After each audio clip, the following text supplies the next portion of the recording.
Welcome to EPG Pathshala.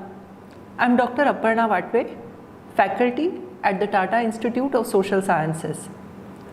This module is about international conventions on climate change. It is part of the Environment and Society paper. In this module, I will first introduce global warming and climate change. We will look at its impacts in the world. We will also try to understand what is being done at global and national levels to combat climate change. In the end, we will try and understand what we as individuals can do to prevent climate change. In India, we are used to 3 seasons: summer, winter and monsoon. Indian calendar is linked to the natural calendar. This seasonal calendar is undergoing change. Sometimes we have hailstorms in the middle of the winter.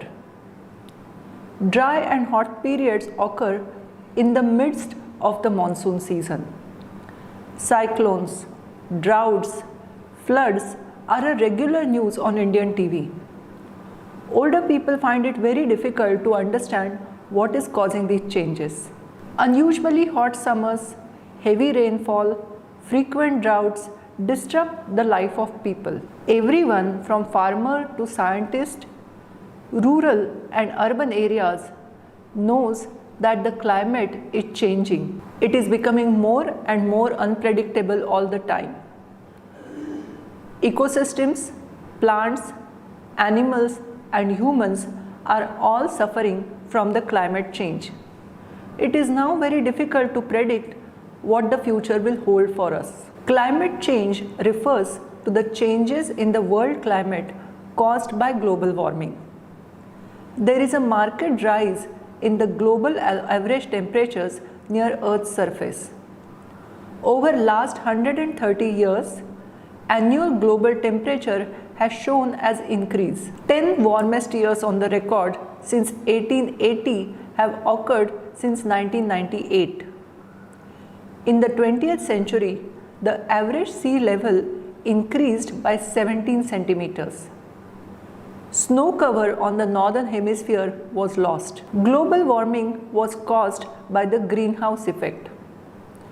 In the cold countries, greenhouses or hothouses are built for growing tropical vegetables. These houses have glass walls and glass roof. This helps in trapping warm air and sunlight inside. The internal air then warms enough to be able to grow tropical fruits and vegetables. This is the reason why warming of the earth is known as greenhouse effect. It is not actually a true description of what happens. The earth actually gets warmer due to trapping of radiation near Earth's surface.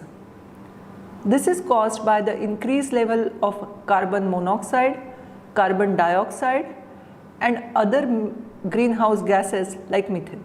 Increase in the greenhouse gas concentration is mainly due to heavy industrialization and fossil fuel use. This is the reason for increase in the global average temperatures. Earth's climate record can be read in the rings of the tree. It can be also read from the ice core on the poles. Growth of coral reefs gives us indication of what the climate was in the past. The climate record of nature shows us that the global average temperature has been stable over long periods of time. Only during the 20th century, Earth's average temperature started to increase. It increased by about 1 degree. Small changes in temperature correspond to very large changes in the environment. Global warming can be seen through the rise of average air and ocean temperature, rise of the ocean waters, melting of snow and ice caps on poles and on the mountains. Science has proved this beyond doubt, but there are still more people who feel that the science is misleading and they doubt the climate change. The Intergovernmental Panel on Climate Change, IPCC, is a scientific intergovernmental body of United Nations. It is set up on the request of member governments. IPCC is dedicated to the task of providing the world with objective, scientific view of climate change and its political and economic impacts. It projects additional global warming over the 21st century from 1.8 to 4 degrees Celsius. The effects will vary from region to region. The first and the most obvious effect of global warming is the widespread climate change. It is leading to the temperature changes and rainfall changes. There is an increase in extreme weather events in the last few decades. Droughts have become very common. India has suffered from many droughts. In 2015, drought spread across all the mainland of India. Rainfall was way below expected. There were heavy crop losses. A completely opposite effect can also be seen in other areas. Global warming can cause heavy rainfalls in some places. This again leads to crop losses, waterlogging, and disrupts life. Frequency of cyclones has increased in many parts of the world. East coast of India is prone to large and very intense cyclones, all because of global warming. In Europe, people have suffered heat waves. In France, people died due to heat wave because they were just not used to high temperatures. Snowfall in winter has reduced in Europe and in America. These changes are affecting crops, livestock, fisheries, and all the humans who depend on these. Due to the global warming, seas expands, sea level rises, melting of glaciers and ice sheets, warming of the ocean temperatures, all lead to changes in the weather which we cannot even predict easily.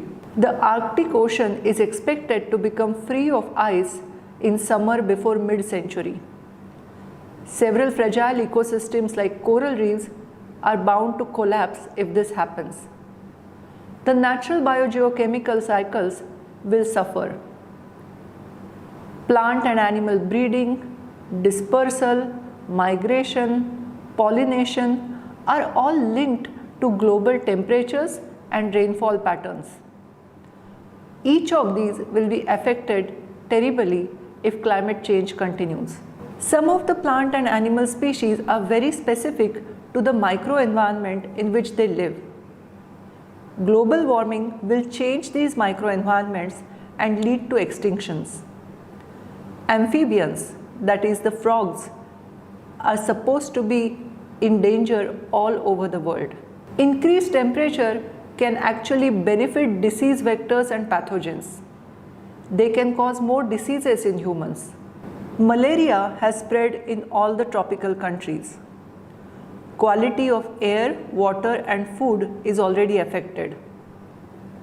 All of these changes lead to economic losses and breakdown of marginal economies. Global warming has had profound effects already on agriculture, forestry, grassland, livestock, and fisheries. Species and ecosystems on Earth have evolved to live within a certain temperature range.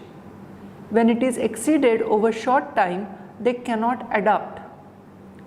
Loss of one species will eventually lead to loss of other associated species. One species of amphibian, the golden toad, is already believed to be extinct as a result of climate change. Decline of sea ice reduces polar bear population. Their primary habitat is lost. The fish on which they feed are also changed. Migration patterns of birds and butterflies have changed due to changing seasons. Higher sea temperatures have led to major coral bleaching events. When the ocean water gets too warm, the corals will expel the algae living in their tissues. This causes the corals to turn completely white. This is known as coral bleaching. Coral reefs in America and Australia support large tourism industry. Great Barrier Reef is visited by millions of tourists. In India, thousands of people visit coral islands in Andaman and Nicobar Islands and in Lakshadweep. Loss of coral reefs will lead to major economic losses due to loss of tourism. Once upon a time, Himachal Pradesh was very famous for its apples. Kulu Valley in the state of Himachal Pradesh had large apple orchards. But in the last 15 years, there have been massive crop failures. Apple growers blame this on the changing climate. They believe that the climate now is too warm and cannot support apple production. They have changed to vegetable and fruit growing. Maldives is the lowest lying country in the world. The average height of Maldives is just 1.8 meters above the mean sea level. It is a group of only small islands. Scientists have estimated that melting polar ice cap could rise the ocean level by about 2 meters by the end of this century. If this happens, Maldives will be submerged in the sea. The President of Maldives, Mohammed Nasheed, pledged to become fully carbon neutral by the year 2019.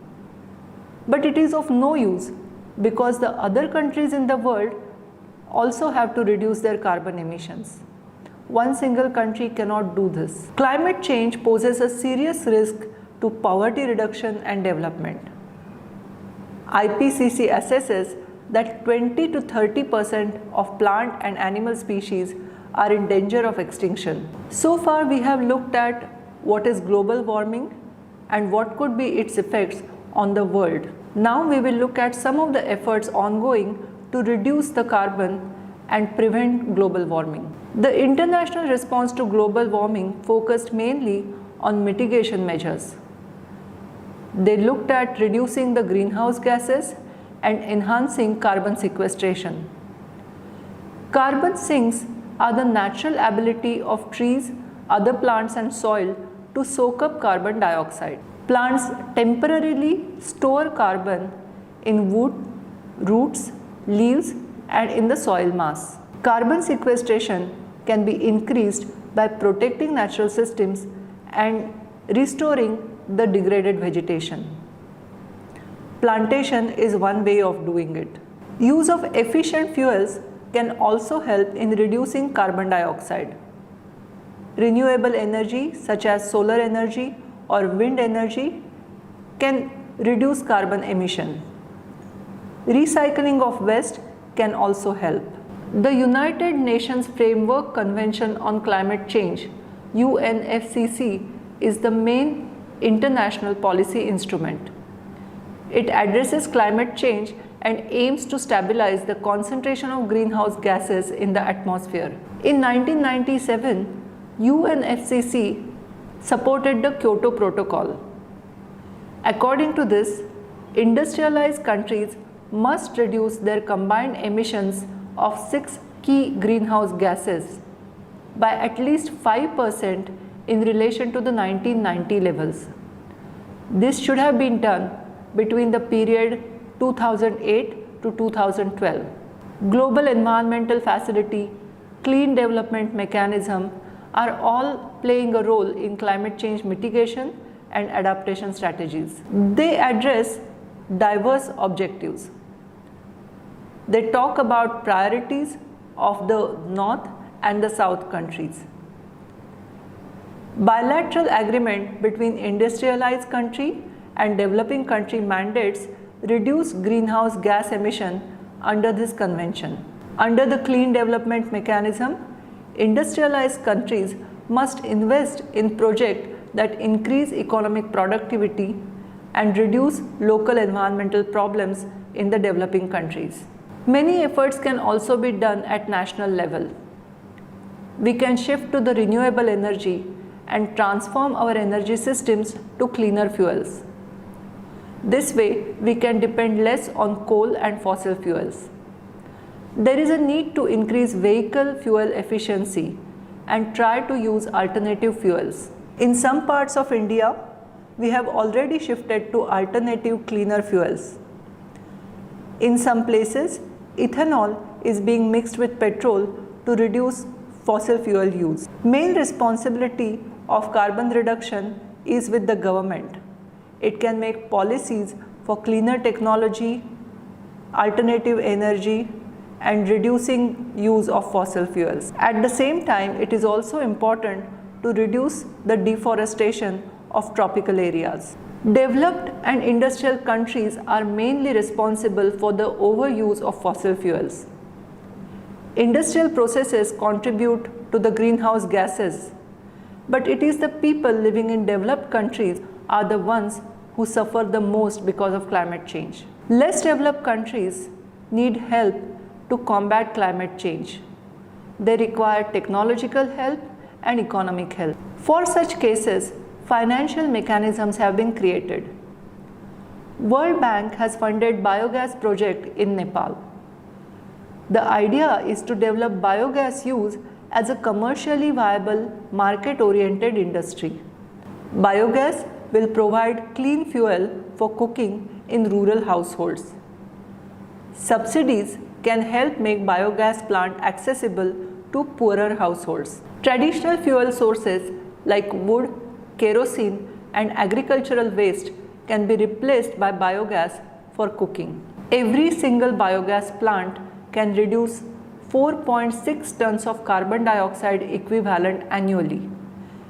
At the same time, women will save 3 hours daily because they don't need to create fuel wood if there is biogas at home. They will have more time for childcare and education.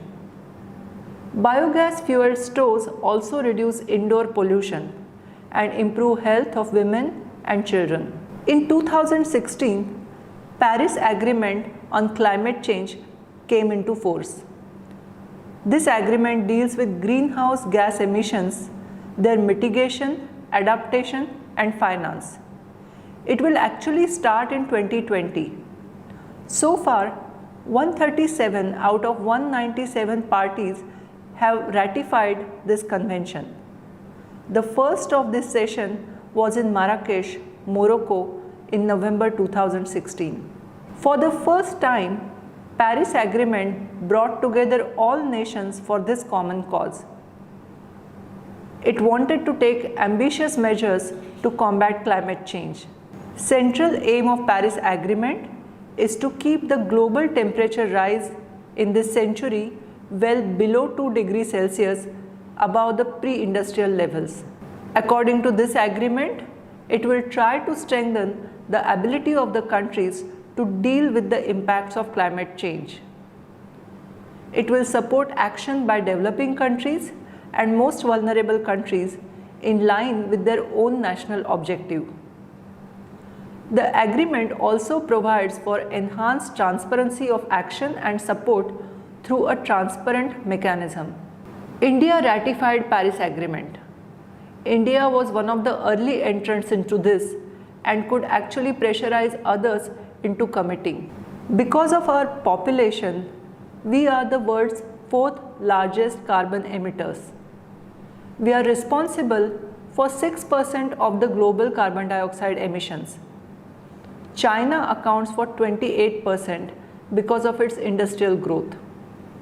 United States of America is responsible for 16%, European Union for 10% of the global carbon dioxide emissions. But this comparison is not truly representative of the global situation.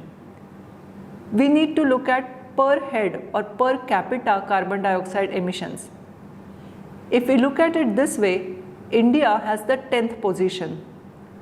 Our per head carbon dioxide emission is far lower than the developed countries like America, England, and Australia. Lifestyles of most of the Indian is more climate friendly than these countries. As per our initial commitments, India plans to reduce its carbon emission intensity by 33 to 35% from 2005 levels over the next 15 years. India plans to produce 40% of its installed electric capacity from non-fossil fuels by 2030. This will mean that India will have to shift from the coal-based power generation to renewable energy sources. It will have to use solar, wind, and hydroelectric power. India has given a commitment to increase its forest cover by 5 million hectares. Along with this, we have also committed to protect our existing green cover. India demanded finances and technology for all the developing countries to help them with low carbon economy under the new rules of Paris Agreement. We have looked at some of the actions taken by the international and national governments. What can we do on individual level? The main principle is to conserve ecosystems and use as less electricity as possible. Activities of each of us generate some carbon dioxide. If we can calculate how much carbon dioxide each of us generates, it is known as carbon footprint. Carbon footprint can be calculated for organizations as well as for different groups. You can take a look at many of the freely available carbon calculators on the internet.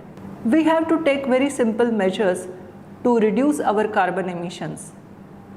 Switch off the light anytime you are not using them. Reduce the use of television, mobiles, and other luxury products. We can support organic cultivation and try to reduce fertilizer and pesticide use. Something as simple as using a pressure cooker can reduce our use of fuel. Cycling, walking to areas nearby can reduce fossil fuel use. At the same time, we need to promote alternative energy uses like solar lights and wind farms. One has to be a wise consumer if we want to reduce climate change. These are measures for reducing carbon emissions. We can also try and offset the carbon we generate. This can be done by planting vegetation and protecting green cover. Maintaining green spaces in urban areas, sustainable use of natural resources are some ways of carbon sequestration. There is enough literature available on the climate change if you want to read more about it. Please take a look at it. Also try to make others in the society aware about the effects of climate change. You can take a quick look at our e-text, which gives details of what one can do to prevent climate change.